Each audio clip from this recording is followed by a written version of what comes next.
Fundado por ele em 2022, o escritório de arquitetura Otaki dá continuidade ao escritório de arquitetura do pai dele, um dos arquitetos mais celebrados e conhecidos do país, Rui Otaki, que faleceu um ano antes. Nascido no mesmo ano que eu, ele se formou em arquitetura na FAO e colaborou com os arquitetos Mário Biselli, Álvaro Puntoni e o designer francês Patrick Join.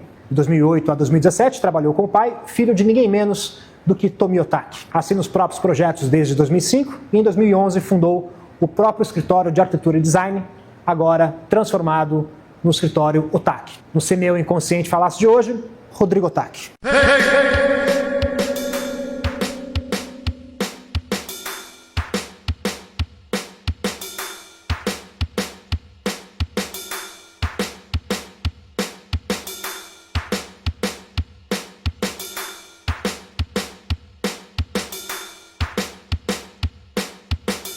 Esse episódio é um oferecimento da LZ. Mais do que uma loja de móveis de design, ela se preocupa em entregar encantamento, experiências e memórias para os clientes.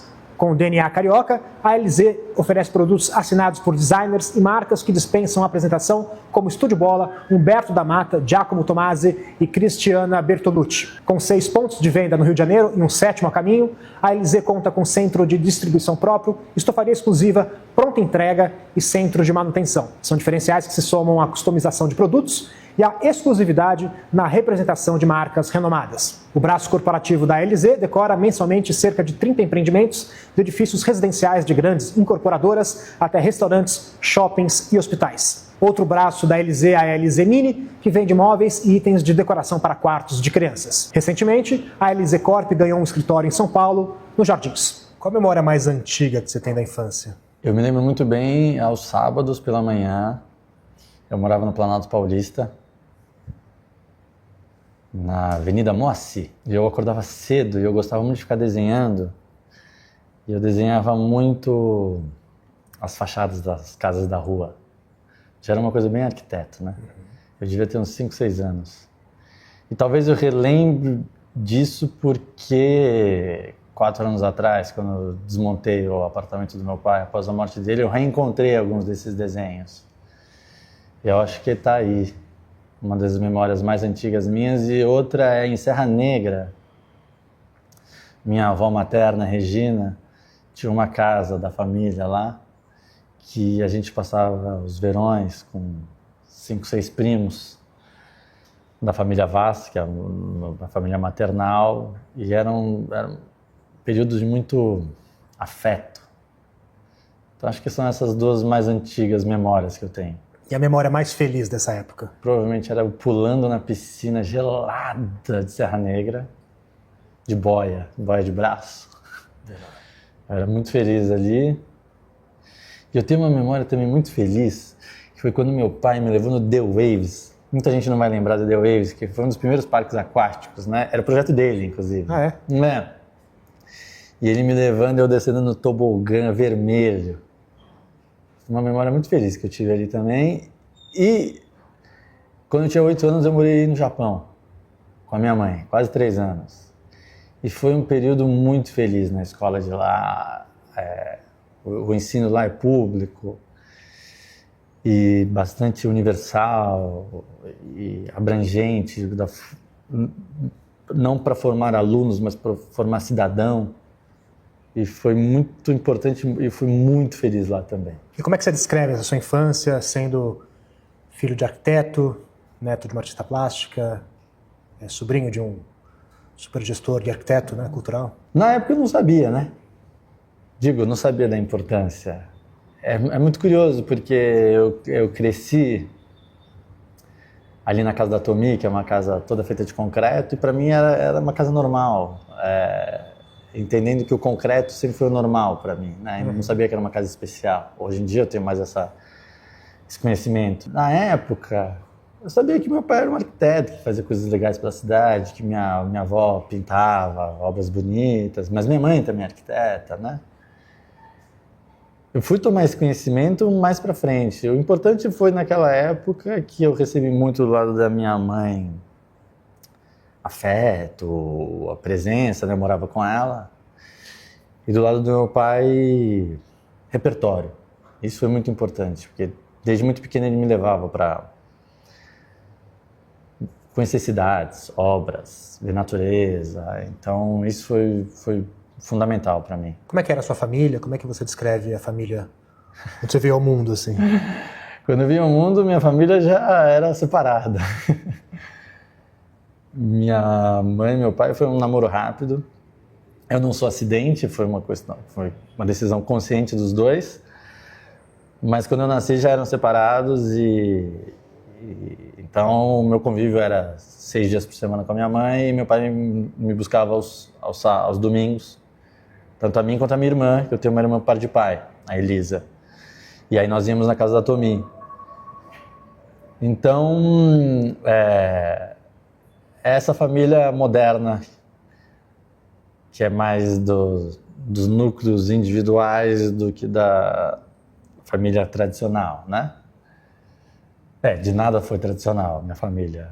Mas tinha uma certa dualidade, que na época eu sofri, não vou negar, mas que hoje em dia eu vejo que era interessante, do lado mais intelectual, que vinha do meu pai. Uma família japonesa, os japoneses são mais frios, mais introspectivos. E, por outro lado, a família da minha mãe, família latina, sangue quente, Natal barulhento. Imagina, os otakus nem comemoravam Natal. Então, essa dualidade era interessante para mim. Quer dizer, na época eu sofri um pouco, pensava, nossa, mas como eu me comporto aqui, como eu me comporto ali, mas hoje em dia eu vejo que foi muito rico isso. Como é que você se enxerga dentro dessa dualidade, assim, onde você está nesse espectro? A dualidade é sempre uma batalha. E eu gosto dos dois. Eu procuro buscar um equilíbrio que não existe. E na maioria das vezes eu acho que eu erro, inclusive, sabe? De momentos que eu deveria ser mais acolhedor e afetuoso, que eu não sou. Momentos profissionais que eu deveria ser mais frio e não sou. Enfim, a gente vai aprendendo aí, né? E principalmente nos últimos 4 anos, depois da morte do Rui, tocando aqui o escritório, fazendo, né, a gestão da equipe, lidando com clientes cada vez mais importantes. Aí a gente tem que ir aprendendo e, ao mesmo tempo, também virei pai. Né? Meus filhos vão fazer agora 6 anos. E ali você tem que aprender a ser acolhedor, a entender que o diálogo não se dá muitas vezes pela palavra. O seu mais velho tem 6, é isso? Os meus gêmeos vão fazer 6 agora e eu tenho um caçula de 4. Então, você muda da posição de filho, tem essa mudança bem drástica, né? Quase que marcando, né? Você perde seu pai e você vira pai, né? Foi um pouquinho antes, na verdade. Virei pai, meu pai chegou a conhecer os netos, e aí eu perco meu pai 2 anos depois, 3 anos depois. Sim, foi um momento ainda de muita mudança na minha vida. E, evidentemente, a perda do meu pai foi muito significativa e triste. Mas a gente também tem que entender que, bom, primeiro que isso faz parte do ciclo da vida e que isso faz parte também da evolução. Então, me tornar pai, gerir aqui o escritório, enfim, entender que são novos desafios e que isso tem que ser sempre positivo, né? E aprendendo com tudo isso aí. E como é que era a casa que você nasceu? Cria-se muita curiosidade como é que é uma casa de alguém como o Rui Otaki. Aqui eu nasci, que ainda existe, é um prédio que é projeto dele, né? De 84, 5 por aí. E se chama Edifício Tomi Otaki. Porque a fachada do prédio é uma pintura da Tomi, né, da minha avó. E aí eu morava no 12º andar e a minha irmã, com a mãe dela, morava no 7º andar. E aí pro meu pai era muito prático. Quando ele tinha que buscar os filhos aos domingos, ele parava, ele tinha a vaga dele na garagem, buscava os 2 filhos e ia lá para casa da Tomi. Como é que eu posso dizer? Para mim era um apartamento normal. E o que é o meu normal? Todo de concreto, com curvas, cores, quartos pequenos, salas maiores. Já estava ali totalmente impregnado na arquitetura, nos espaços e na minha vivência, toda a filosofia que ele moldou desde 1960, quando ele se formou na USP. E aos domingos na casa da Tomi, que é quase esse apartamento levado ao extremo. Aí é absolutamente tudo feito de concreto, piso, parede, teto, móveis.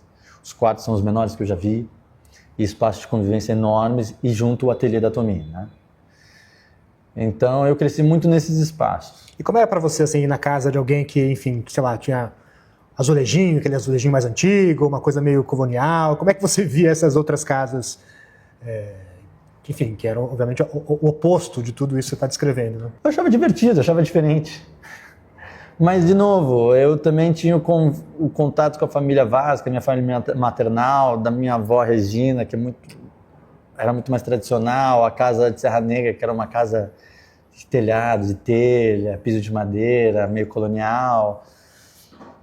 E a gente precisa transitar por todos esses espaços. Tudo isso faz parte da bagagem que a gente vai criando, do repertório que a gente vai criando, das experiências que tem, né? O arquiteto, ele, antes de ser julgador, ele precisa entender que ele tem que ser curioso.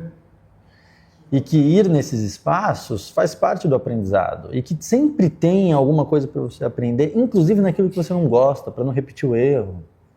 E isso foi um treino que o Rui me fez desde muito pequeno, de ter um olhar curioso, aguçado, de criar esse repertório que é muito individual e que aparece na hora da criação. E como é que foi para você? Imagina que você estava adolescente quando, por exemplo, o Unique ficou pronto ou foi projetado. Como é que foi ver aquilo? Falar assim, meu pai que fez. Essa obra eu me lembro muito bem, Daniel, muito bem. O Unique, o projeto 95, 96, por aí, né? E começa a fazer o projeto. E eu me lembro que eu fui na casa dele, que era aqui perto, na Faria Lima. E era à noite, a gente ia jantar. E eu, na hora que eu entrei, ele estava trabalhando na mesa dele e tinha uma das primeiras imagens de computador que ele, Rui, então, estava fazendo. Porque até então era desenho feito à mão, que apresentava para o cliente, era uma coisa que o computador ainda estava muito incipiente na arquitetura, né? E aí ele me mostrou o projeto e eu caí para trás. Era um projeto muito diferente do que ele tinha feito até então. O Unique, de fato, foi um divisor de águas na carreira dele, na importância que ele teve urbanisticamente, o reconhecimento internacional que teve, mesmo com todas as obras interessantes e importantes que ele teve antes. Mas o Unique realmente foi um divisor de água. E eu me lembro que eu olhei aquele projeto e falei para ele, eu acho que é o meu projeto preferido que você já fez até hoje. Teve pouquíssimas modificações daquelas primeiras imagens, porque foi executado, que está lá na Brigadeiro Luiz Antônio, mas me impactou muito. E naquele momento, eu olhei e falei, puta merda, meu pai é foda. Até hoje é o projeto que você mais admira dele? Difícil dizer, né? É um doce. Sem dúvida é um doce. E ali ele conseguiu aplicar com novos conceitos extremamente contemporâneos na própria arquitetura dele. É uma grande evolução dentro da própria carreira dele. Eu acho que é um dos mais importantes e é um dos meus preferidos. Mas também tem o complexo Axé Cultural aqui perto, onde fica o Instituto Tomiotaki, que é muito importante, é um dos meus preferidos por tudo que ele significa, né? A arquitetura do Rui, a importância urbanística que tem, a gestão do meu tio Ricardo, uma homenagem à Tomi, é uma instituição cultural, né? A Casa da Tomi é uma das obras preferidas minhas também, que é um lugar também, além da arquitetura, tem muito significado para mim, e a radicalidade dela também é impressionante. Mas tem tantos outros, e ainda tem por vir. Quando eu digo por vir, é porque eu conheço muito a obra dele, mas tem muito ainda para conhecer da obra dele. E projetos que não estão prontos também, né? Não, ele realizou quase todos. O Rui batalhava muito para que o projeto fosse realizado, porque ele acreditava que a arquitetura é obra construída, não pode ficar no papel. Ele batalhava muito por isso. Então quase todos os projetos dele foram realizados. Mas de vez em quando a gente vai visitar alguma casa que ele fez, que eu só conhecia de fotos, aí entra e fala, puta, olha essa solução. Outro dia eu estava olhando uma solução de palco que ele fez para um teatro, que a gente estava desenhando no teatro. Estava ali, 30 anos antes, ele fez uma puta solução. Então, quer dizer, conforme eu vou estudando, vão surgindo novas obras preferidas também, né? E eu acho isso muito bonito. E você, aos 5 anos, decidiu que ia ser arquiteto, é isso? Eu falava que sim. Uhum. E para mim isso era muito claro. Eu já falava que ia ser arquiteto, porque, de novo, meu pai é arquiteto, minha mãe, meu tio. Com uns 11 anos, mais ou menos, quando eu volto do Japão, o meu pai acho que percebeu que era verdade. Eu não estava blefando. E aí ele começou a me levar mais nas viagens dele, de palestras, etc. E aí a gente aproveitava para visitar algumas obras. E aí quando eu tinha lá meus 17 anos, eu estudava num colégio tradicional que todo mundo tinha que fazer teste de aptidão. E o meu deu 100% arquitetura. Não deu nem segunda opção. Mas foi muito tranquilo para mim, sabe? De decidir ser arquiteto. Evidentemente, na época que eu tomei a decisão, que eu me inscrevi na FUVEST, já sabia da importância do meu pai. Mas para mim foi muito tranquilo, porque eu sempre tive muita paixão por arquitetura. E como é que ele viu essa escolha? Ele ficou feliz. E ele nunca me perguntou, nunca. Nem impressionou aquela coisa, você vai seguir meus passos. Tanto que a Elisa, minha irmã, não é arquiteta, ela é diretora de teatro. Nunca me perguntou se eu queria ser arquiteto. Claro, talvez ele tenha induzido, né, visitando tantas obras, etc. Mas porque também, convenhamos, a arquitetura é legal e é para ser legal. Não é para ser prazerosa, ou deveria ser, né? Então, quando você vai visitando obras bacanas, naturalmente você vai se interessando por aquilo, e eu já tinha um interesse anterior, e aí, então essa decisão foi muito tranquila para mim. Ele nunca pressionou com relação a isso, e quando eu falei para ele, olha, vou fazer arquitetura, ele ficou super feliz. E como é que foi fazer FAO? Não tinha como esconder que seus sobrenomes. E como é que foi as pessoas, os professores? Isso te ajudou, te atrapalhou? O Rui é um pouco um fã terrível da FAO, né? Ele é talvez o ex-aluno da FAO mais reconhecido, né? Vale dizer, Paulo Mendes da Rocha fez Mackenzie, ele não fez a FAO. No entanto, o Rui foi evoluindo a sua arquitetura e chegou num ponto onde a FAO e ele se afastaram. E a FAO tem muitos dogmas, né? Eu estudei lá, tem uns certos dogmas. E continua sendo uma escola excelente. Mas quando eu entrei lá, eu confesso que foi divertido. Acho que pegaram um pouquinho mais pesado comigo nos trotes, mas aí foi mais um tom de brincadeira, nada ameaçador. Mas com professores, um ou outro, eu tive um pouco mais de dificuldade. Mas no geral, foi bem. Mas geralmente porque eles conheciam seu pai ou porque foram professores do seu pai? Professores não, mas conheciam, uns gostavam, outros não. Porque o Rui sempre foi uma figura polêmica, né? Ele sempre gostou disso porque ele sempre falou que a vanguarda é polêmica. E aí, nas aulas, tinha alguns professores que claramente não gostavam dele. Tive alguma retaliação, mas nada traumático também. No geral, a faculdade foi bacana, eu fiz num tempo praticamente mínimo, né, que é de 5 anos. Agora, minha faculdade foi aqui. Foi aqui, eu digo, foi com o Rui, né? 10 anos no escritório, de estagiário a coordenador, a convivência com ele, isso foi todo o aprendizado, né? E a FAO foi muito importante também. Mas então eu tinha também o que eu aprendia na FAO e o que eu via no escritório dele, e eram coisas muito diferentes, né? E aí você vai assimilando isso aí, criando o próprio caminho. E você diria que o sobrenome... Eu não sei se a palavra seria ajudar, mas a palavra talvez seria o privilégio que é. Imagina você poder conviver com um arquiteto que você admira muito, poder visitar muitas obras com esse arquiteto. Já é um privilégio. Se esse arquiteto é seu pai, tirando as questões freudianas, é um puta privilégio. Vai poder, no domingo, tomar café da manhã com ele e discutir sobre a nova obra do Oscar Niemeyer da época, sabe? Discutir. Ouvir dele, né? Obviamente. Conheceu o Niemeyer também, né? Conheci e o meu pai era muito amigo do Oscar Niemeyer, né? Tive o privilégio de conhecer algumas vezes. Entra nisso também, sabe? Tive a oportunidade de conhecer o Oscar Niemeyer porque também sou filho do Rui, visitar tantas obras e tantos outros arquitetos. e aprender tanto com ele. Então, de novo, a palavra acho que não é ajudar, mas é um privilégio muito grande. O quanto isso ajuda na carreira, aí é um pouco intangível. Mas que com ele eu pude absorver um conhecimento muito rico, é inquestionável, né? Se um professor não gosta do Rui, por isso eu recebi nota baixa, ou se determinado cliente não gosta do estilo arquitetônico do Rui, por isso não nos chama, isso faz parte, mas o bônus é muito maior do que o ônus aqui. Cunhou-se agora, enfim, há um tempo esse termo que é pejorativo, que é o do Nepo Baby, né? Que Sei. Como se fosse um filho de uma pessoa conhecida que segue a mesma carreira e que se beneficiaria disso, invalidando talvez todos os méritos próprios da pessoa. Você já se sentiu assim? Com certeza. Mas eu não estou nem aí, viu, Daniel? Porque a verdade é que não vai ser no discurso que eu vou convencer alguém se sou ou não sou Nepo Baby, etc. É no trabalho, é no fazer.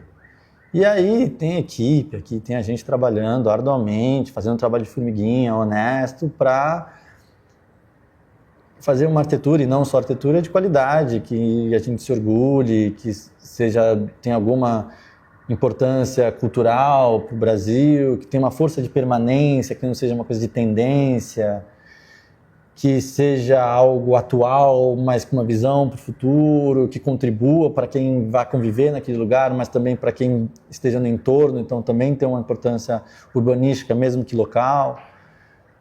E aí o trabalho fala por si só, né?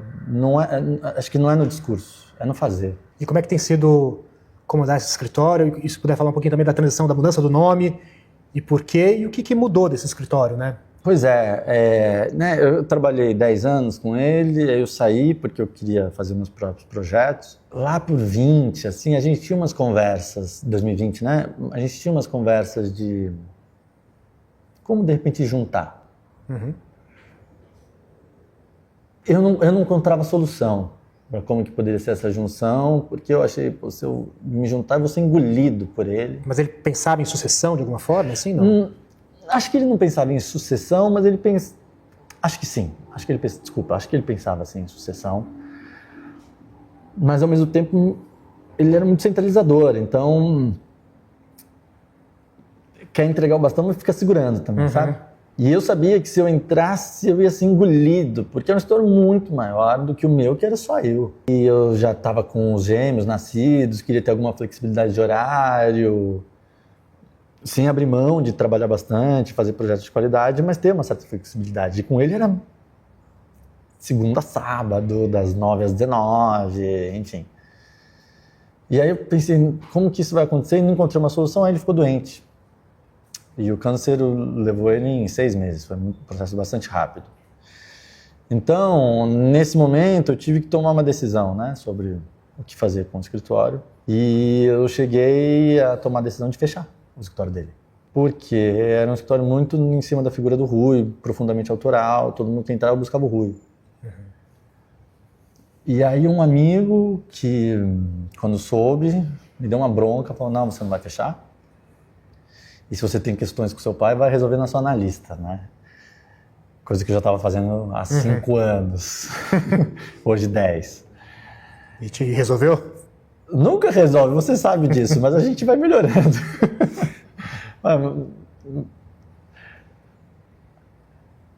A morte tem que trazer um benefício também de a gente não ter ressentimentos e lapidando, talvez não de uma maneira real, mas a figura dessas pessoas e que fique só o carinho e não as dores. Ressentimento não acrescenta em nada, né? E aí então eu resolvi manter o escritório. Mas, como é que seria manter o escritório sem o Rui, com o nome do Rui? Aí eu teria que abrir mão do meu escritório, ou o meu escritório entraria, mas sumiria. Então, a solução que eu... E talvez da sua identidade, né? E isso é uma coisa muito importante. Você tocou num ponto muito importante, que é... Como que seria, então, a criação desse escritório, uma vez... Da identidade do escritório sem o Rui? Porém, com todo o ensinamento, toda a bagagem, todas as 400 obras realizadas do Rui. A história é fundada em 1960.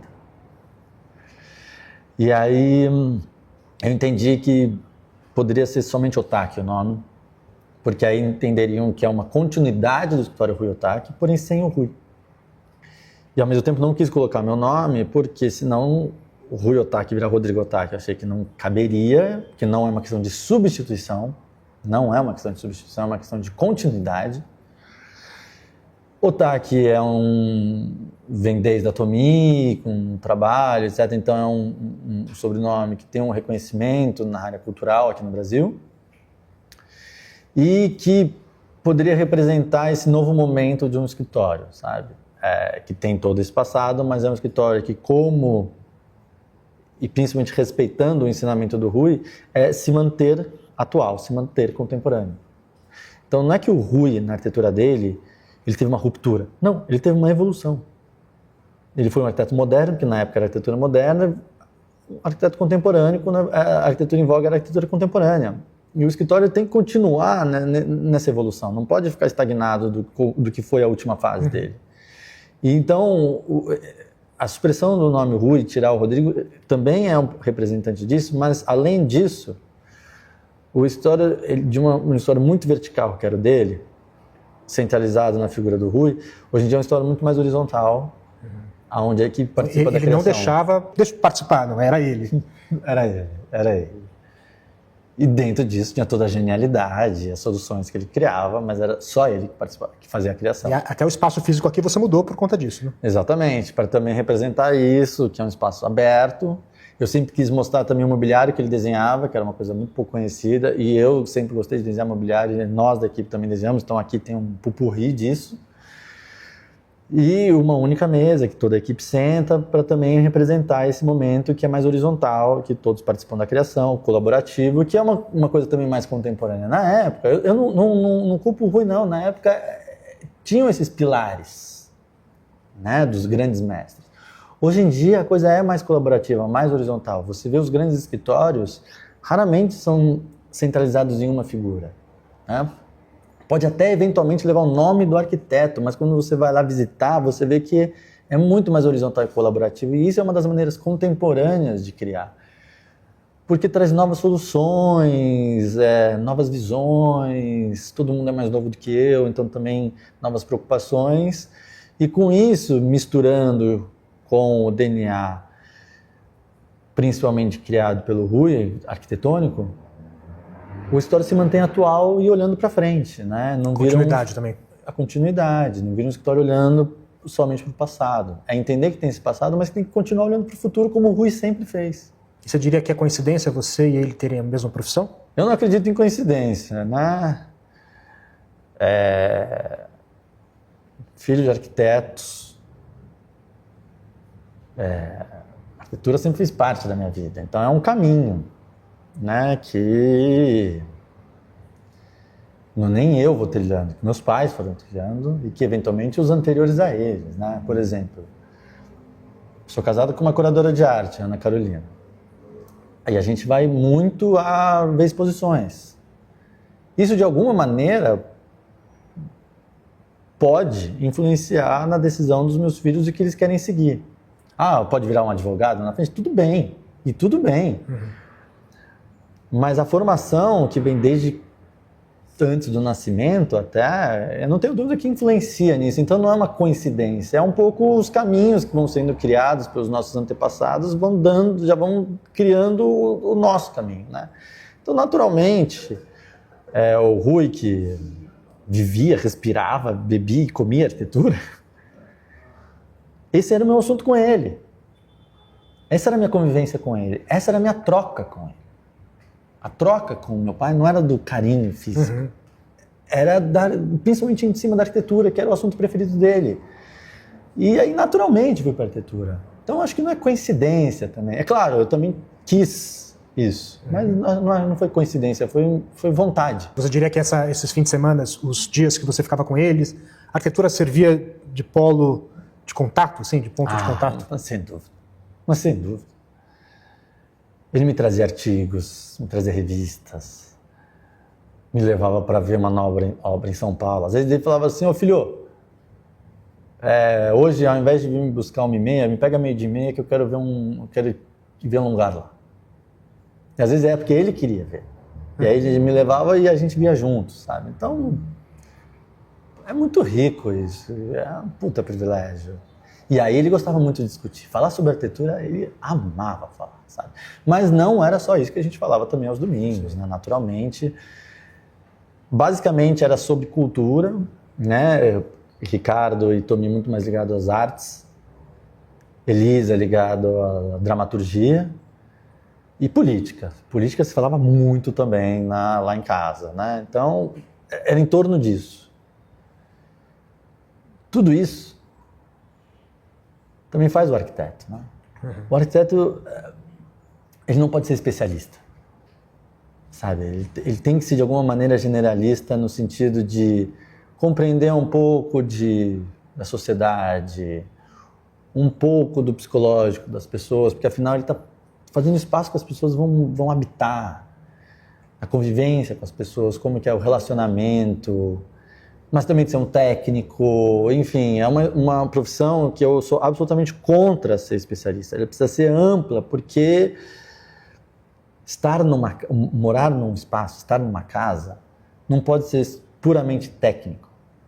Tem ali o prazer, tem que ser lúdico, tem que ser gostoso, tem que promover a convivência, e tudo isso também é entender os relacionamentos humanos. Isso para o arquiteto é muito importante. Inclusive, é muito fácil de visualizar num projeto arquitetônico o viés político do arquiteto que desenhou. Sabe? Então, tudo isso faz parte. Então, esses almoços, principalmente aos domingos, mas não só aos domingos, que envolvia todos esses assuntos, que formam esse ser que pode ser um arquiteto. E como é que ele via a sua arquitetura, seu pai? Eu tinha uma dificuldade enorme de mostrar os meus projetos para ele. Enorme. Cagaço. Pô, o cara é meu mestre. E aí, você fica meio com o rabo entre as pernas de mostrar. Ele, e isso não posso culpá-lo, ele praticamente todos os domingos me perguntava como é que estavam os projetos. E eu respondia quase sempre a mesma coisa. Estão indo bem, estou fazendo isso e isso e tal. Fugia um pouco do assunto. E ele falava, me mostra, um dia me mostra. Então, ele queria, mas eu tinha uma dificuldade muito grande. Eu mostrava para ele meus projetos de mobiliário. E aí, é fácil de entender, né? O mobiliário, o Rui sempre foi mais arquiteto do que designer. E eu sempre gostei muito de fazer mobiliário, e mostrar mobiliário para ele é uma outra disciplina. Tem muita semelhança com a arquitetura, mas é uma outra disciplina. E ele gostava de ver meu mobiliário, a gente sempre gostou dos móveis. Porém, mostrar meus projetos arquitetônicos para ele, aí eu tinha essa dificuldade. Mas você nunca mostrou? Eu mostrei poucos dos que eu fiz. E teve um que eu mostrei porque eu estava num beco sem saída. E aí eu falei, puta, vou falar com ele para ver se tem alguma solução aqui. E ele deu uma saída magistral, que é o Instituto Alana, que fica lá na Jardim Pantanal, extremo leste de São Paulo, que é um centro cultural comunitário. E ele não desenhou, ele só falou. O que eu acho muito respeitoso, né? Só falou, acho que você tem que levar isso em consideração. Eu estava travado. E aí, ou seja, ele falou 3 frases. Eu falei, puta merda. Mas mesmo assim, depois eu sempre tive muita dificuldade, e isso não é pelo lado dele, é muito mais pelo meu lado, que era também, acho que, um medo de frustrá-lo, né? Do projeto, de repente, não ser tão bom, de decepcioná-lo, talvez, né? Hoje me arrependo muito. E como é que é hoje aqui para os clientes, assim, fico imaginando assim, né? Você tem um histórico, você tem o Instituto Miyotaki, o Renaissance, tem o Unique, de talvez os clientes chegarem já esperando uma coisa assim, além disso, o que supere isso, assim, de você, o que eu posso oferecer para o cara também não achar isso aqui meio sem graça? Você tem um pouco dessa, você sente isso, essa expectativa dos clientes, de alguma forma, e você tem, de alguma forma, essa expectativa? Dos clientes, quase todos. É muito difícil alguém que entra aqui e não conhece o histórico do escritório. Então já vem com alguma expectativa. A gente teve recentemente um cliente que chegou aqui e ele tinha ido no hotel, que é projeto do meu pai de 95, 6, em Brasília. E o hotel, ele tem o lobby é maravilhoso. É um hotel grande lá em Brasília, vermelho. Mudou de nome algumas vezes, acho que atualmente é Golden Tulip, coisa assim. Fica do lado do Palácio da Alvorada. E quando você entra, o lobby, ele tem uma sucessão de curvas, assim, prateadas, e tem uma claraboia enorme, assim, meio ogiva, e o espaço é magnífico. E essa pessoa que foi lá é um pastor. Ele olhou aquilo e falou, a minha igreja podia ser assim. Ele bateu aqui na porta, não, ele foi na recepção, queria saber quem que era o arquiteto, descobriu que era o Rui, descobriu que o Rui tinha morrido, mas falaram para ele, mas o filho continua no escritório. Aí ele bateu aqui na porta, entrou e falou, eu fui no hotel que vocês projetaram em Brasília. Eu quero aquele lobby como a minha igreja. Aí a gente ouviu, falou, entendido. Tá bom, tudo bem. Porém, a gente falou, é um projeto de 30 anos atrás. E a gente não repete os nossos projetos. Mas a gente entendeu o espírito da coisa. A gente vai propor para você. E aí a gente fez um projeto que, plasticamente, é completamente diferente. Completamente diferente. E aí quando ele viu, ele falou, puxa vida, não é nem um pouco o que eu estava imaginando, mas superou muito as minhas expectativas. De maneira alguma eu estou me colocando acima do projeto lá de Brasília. De maneira alguma. Mas são 30 anos de janela. Né? É pegar o espírito e atualizar também. Algo né? que talvez ele fizesse, né? No sentido de... Com toda certeza, Daniel. Ele nunca repetiu um projeto, nunca repetiu uma solução. Nunca. Por isso que aqui no escritório ter banco de soluções, de detalhamento, nunca adiantou nada, porque cada projeto ele ia mudando a solução. Né? Então ele mesmo teria feito um projeto completamente diferente. Então, seguindo um pouco isso, a gente deu completamente uma outra proposta, ele adorou e estamos tocando esse projeto, né, que vai ser construído, espero, aqui perto da rodoviária do Tietê. E de novo, não é melhor ou pior, mas é uma continuidade, é uma atualização, eventualmente uma evolução, podem achar que sim, podem achar que não, mas a questão é, ele, o pastor, ficou plenamente satisfeito e gostou muito. E entendeu que o espírito arquitetônico se manteve, mas a estética é outra. E você?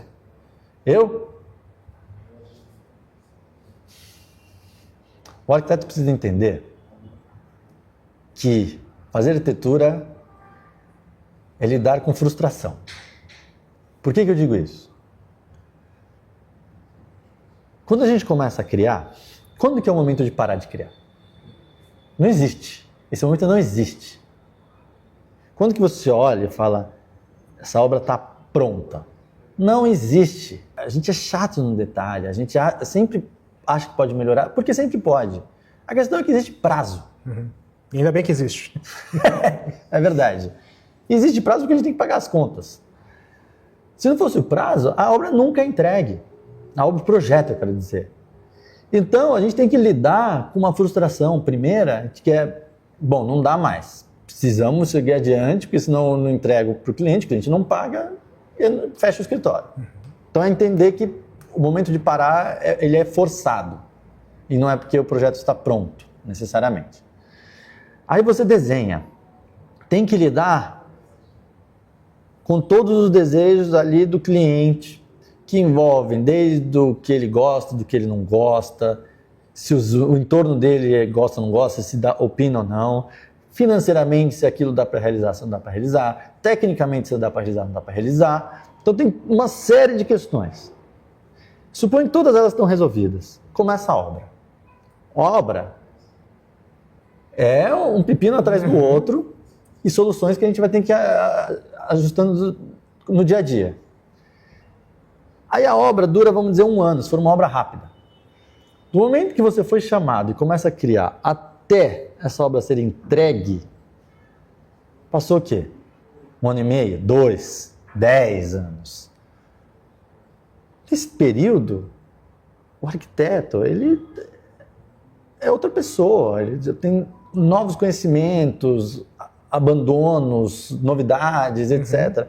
E aí você vai lá inaugurar a obra e fala, isso eu podia ter feito diferente, isso daqui... Claro, você não pode demonstrar isso.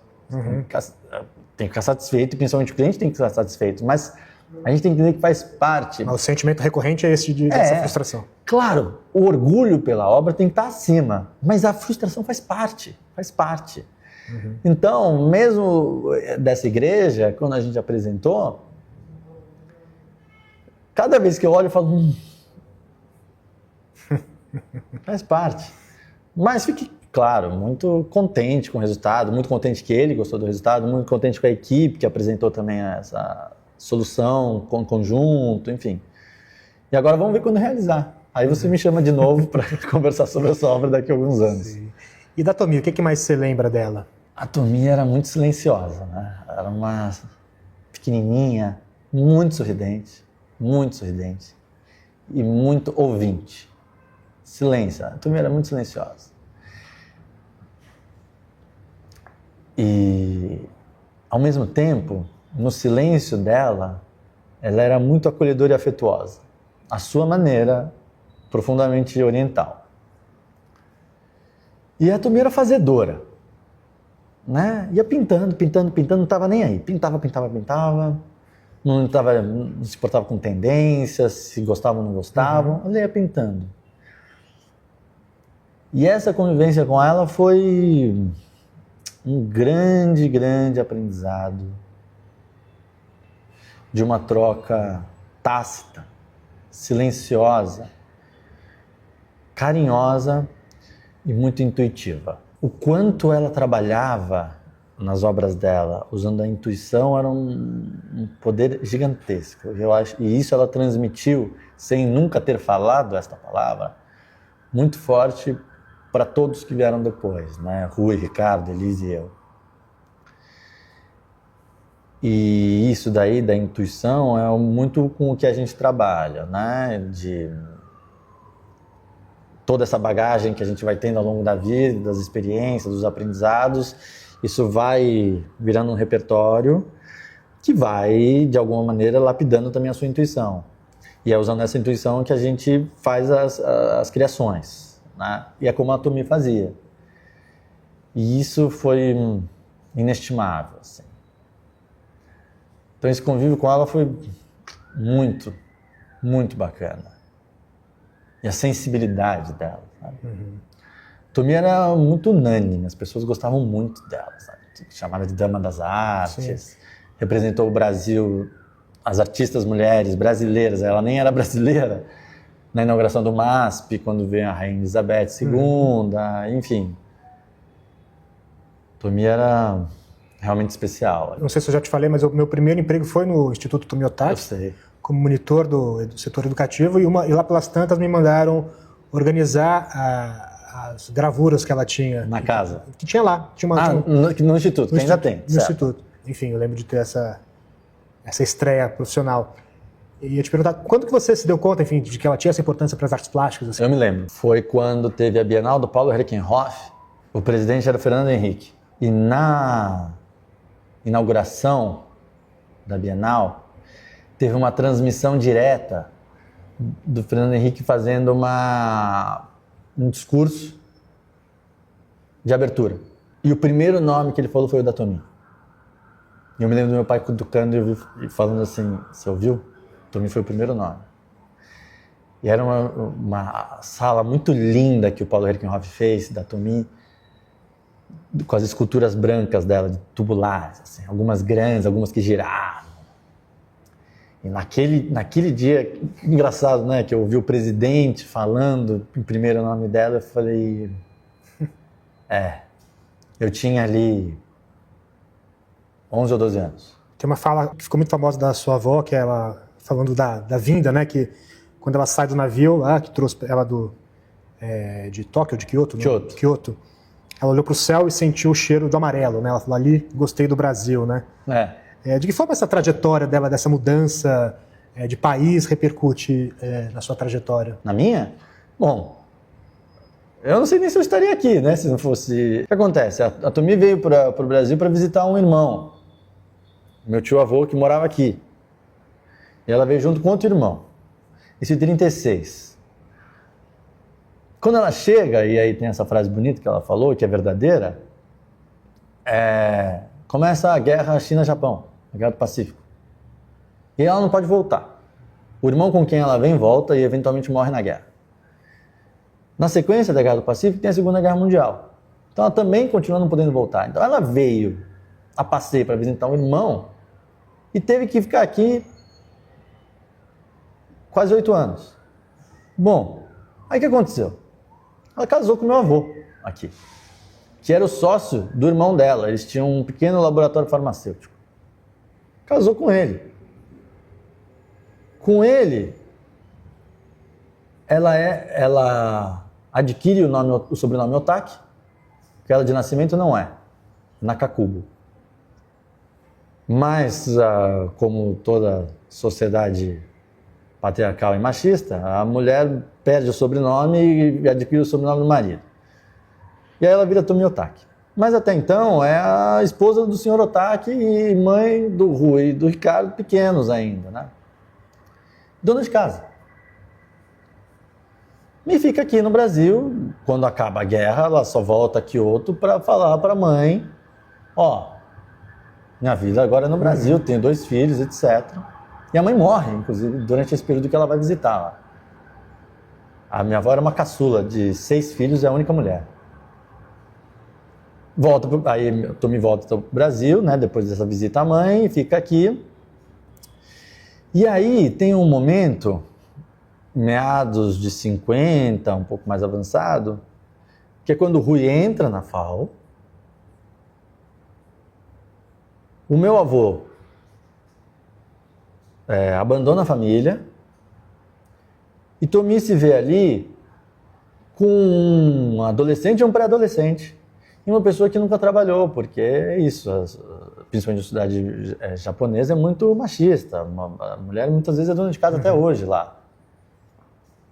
E ela na adolescência, a Tomi, gostava de pintar. Então ela falou, bom, vou pintar aqui um pouco. E ela alcançou um sucesso muito rapidamente. Então teve uma questão, claro que ela gostava, de uma aptidão, mas teve também uma questão de necessidade. E aí ela pinta, alcança esse sucesso, tem muito rapidamente, vai bem. Ao mesmo tempo o Rui entra na FAO, então teve uma troca muito horizontal entre eles ali, um influenciando o outro. Não foi a Tomi que influenciou o Rui a ser arquiteto, foi uma coisa paralela. E o quanto isso me influenciou? Profissionalmente, quase que tudo. A permanência dela, né, a migração dela para cá, a escolha dela, a profissão, que é um acaso. Não é o que ela sabia fazer, né? E se não fosse isso, talvez o Rui fosse um outro tipo de arquiteto, talvez. E se o Rui fosse outro tipo de arquiteto, talvez eu não fosse arquiteto, talvez. Mas aí o IC, ele é infinito, né? Sim. Mas o fato é que isso influenciou completamente. E profissionalmente você diria que você está satisfeito? Não, mas não. Não. E nunca vou estar, eu acho. Né? O Rui nunca estava, eu não vou estar. Eu acho que o arquiteto não pode estar, o artista plástico não pode estar. Mas isso tem a ver com esse processo que você falou? Ou que obras, coisas que não está para fazer, quer fazer? Tudo isso, o processo, o aprimoramento, o próximo projeto ser melhor que o atual, a próxima obra realizada estar mais bem feita, cada vez criar mais a identidade atual, ser contemporâneo. Não dá para se dar por satisfeito. Não dá. Aí, se dá por satisfeito, entra na estagnação. E a história desse escritório é anti-estagnação. Isso qualquer pessoa que lida com criação não pode se dar por satisfeito, sabe? Um ator tem que olhar o filme que ele fez e falar, no próximo eu vou fazer um pouco melhor, vou adquirir isso, assimilar isso. Acho que isso é fundamental. Então, Satisfeito não dá. Imagina se um jogador de futebol está satisfeito. Ele não pode, não deveria estar, né? Tem que estar sempre melhorando, treinar, fazer. Ler, estudar. E como é que é a sua relação, o sentimento que você tem no início do processo criativo, né? É muito comum para escritores, jornalistas talvez, enfim, eu acho que eu tenho um pouco disso às vezes, assim, daquele olhar aquela página em branco, assim, você vê, bom, agora tem que começar. Você tem todo um processo, você tem, enfim, às vezes... A primeira palavra, o primeiro traço. Como é que é você lidar com essa... Ele é o mais difícil, né? É sempre o mais difícil. É amedrontador, o primeiro traço.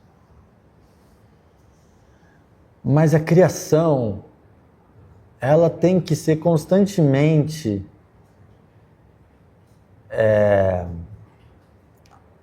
um pouco ameaçadora. A incerteza tem que estar presente o tempo todo no momento da criação. Por quê? Porque é na incerteza que também está a surpresa. É na incerteza também que está uma nova solução, que tem um avanço.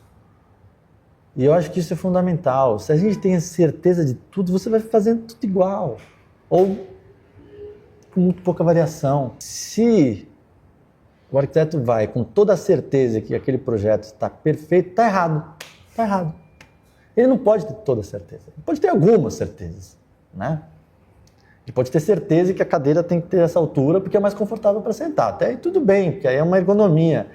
Mas a certeza das soluções plásticas, isso ele não pode ter. Mas será que vai funcionar? Deixa eu testar. Isso é uma incerteza. Imaginar como os clientes vão reagir àquele projeto também é absolutamente fantasioso, né? Não, absolutamente fantasioso. Bom, imaginar qualquer reação das pessoas, por mais que a gente as conheça, é absolutamente fantasioso. Mas eu acho que não pode se pautar nisso para criar. É uma preocupação. De alguma maneira, é importante conseguir realizar todos os desejos do cliente. Porém, na minha opinião, está imbuído na nossa profissão que a gente tem que entregar mais. Que a gente tem que enxergar aquilo que o cliente não está enxergando. E isso, evidentemente, é uma incerteza para o próprio cliente também. O cliente também tem que olhar e falar, nossa, mas será? Ou nossa, não é o que eu estava imaginando. Acho que se o cliente vir e falar assim, perfeito, é exatamente o que eu tinha pensado, é porque você pegou o Pinterest dele, juntou tudo e entregou, sabe? E cadê você nesse processo? Certeza absoluta não leva a nada. A nada. Eu fico imaginando a pessoa que criou o número 0. Pô, uma puta de uma dúvida. E é da dúvida que você vai pensando em filosofias, em como é que eu vou chegar lá. Então, a dúvida é fundamental, a incerteza é fundamental. O que é sucesso para o Rodrigo Otaki? Olha, pessoalmente, eu quero ter um sucesso de ser um bom pai. E é difícil pra caramba, viu? Eu acho que educar os filhos é uma das tarefas mais difíceis que tem. O que é ser um pai de sucesso? Aí é que tá, não sei. Mas se eles tiverem ética, pra mim já é um sucesso. Se eles forem bons para si próprios, mas principalmente para os outros, isso pra mim já é sucesso. Precisa ser boa pessoa, sabe? Na arquitetura, para mim, sucesso, aí vai precisar de um distanciamento histórico. Ou seja, eu não sei se vou alcançar, não estou muito preocupado com isso, mas a gente está em busca que é fazer obras que sejam boas para as pessoas, boas para o planeta, que permaneçam, que contam histórias, que contribuem para a cidade, que sejam agradáveis e que promovam principalmente o encontro entre as pessoas. A gente está aqui nesse mundo não para ficar sozinho, mas para trocar. E a arquitetura é um instrumento muito importante para o encontro e troca das pessoas. E se de alguma maneira a nossa arquitetura puder promover isso, já é um sucesso.